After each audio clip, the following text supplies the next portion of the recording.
Rajahmundry rail cum road bridge పై నుంచి అర్ధరాత్రి గోదావరిలోకి దూకి ఓ కుటుంబం ఆత్మహత్య యత్నానికి పాల్పడిన విషయం చూసాం. నలుగురు సభ్యుల్లో ముగ్గురు గల్లంతవుగా 5వ తరగతి చదువుతున్న బాలుడు మాత్రమే బ్రతికి బయటపడ్డాడు.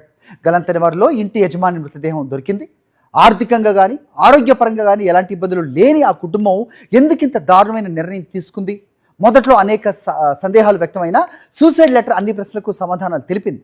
మరోవైపు గల్లంతైన వారి కోసం గాలింపు చర్యలు కొనసాగుతున్నాయి.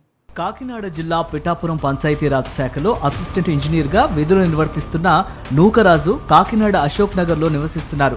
భార్య మీనా, కుమార్తె సౌజన్య, 10 ఏళ్ల వయసున్న మనవడు కార్తికేయతో కలిసి అర్ధరాత్రి రాజమండ్రి రైల్కమ్ రోడ్డు వంతెన వద్దకు కారులో వచ్చారు. గోదావరిలో ఉన్న బ్రిడ్జ్ లంక సమీపానికి వచ్చిన ఆ కుటుంబం కారును అక్కడే వదిలేసి అందరూ ఒక్కసారిగా గోదావరిలోకి దూకారు. అర్ధరాత్రి చీకట్లో గోదావరిలో దూకిన వారిని మొదట ఎవరూ గుర్తించలేదు. అయితే నీళ్లలో దూకిన వారి మనవడు 10 ఏళ్ల కార్తికేయకు ఈత రావడంతో ఈదుకుంటూ సమీపంలో ఉన్న ఒడ్డుకు వెళ్తున్న క్రమంలో మత్స్యకారులు ఆ చిన్నారిని కాపాడారు. మిగిలిన వారి ఆచూకీ తెలియలేదు. ప్రభుత్వ ఉద్యోగంతో పాటు ఆర్థికంగా పెద్దగా సమస్యలు లేని ఆ కుటుంబం ఎందుకు ఈ నిర్ణయం తీసుకోవాల్సి వచ్చిందో మొదట ఎవరికీ అర్థం కాలేదు. అయితే నూకరాజు రాసిన సూసైడ్ నోటు వెలుగు చూడడంతో మొత్తం వ్యవహారం బయటకొచ్చింది. 2 నెలల క్రితం నూకరాజు కుమార్తె సౌజన్య భర్త మృతి చెందాడు.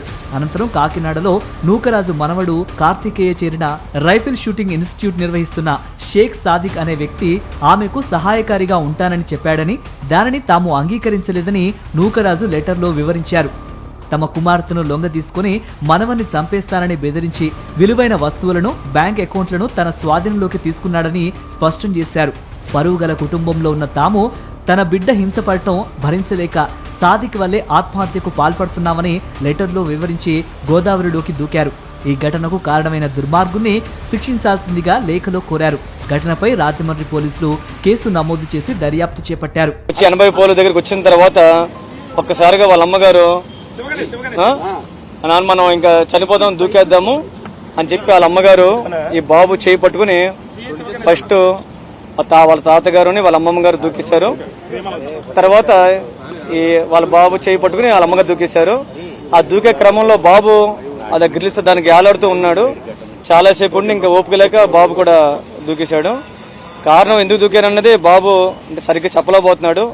ఇప్పుడు వీఆర్ఓతో తీసుకున్నది ఎఫ్ఐఆర్ ఒకటి వేసాము. అసలు ఎందుకు ఇలా రాశారు, కారణం ఏంటి, అతనికి ఎందుకు మెన్షన్ చేశారు అన్న కూడా మాకు కూడా అనుమానాలు ఉన్నవి.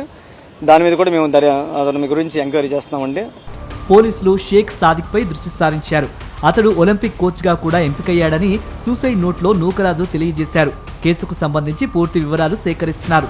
మరోవైపు గోదావరిలో నూకరాజు కుటుంబ సభ్యుల ఆచూకీ కోసం ప్రయత్నాలు కొనసాగిస్తున్నారు. మరిన్ని అప్డేట్స్ కోసం ఛానల్ ను సబ్స్క్రైబ్ చేయండి. నోటిఫికేషన్స్ కోసం బెల్ ఐకాన్ పై క్లిక్ చేయండి.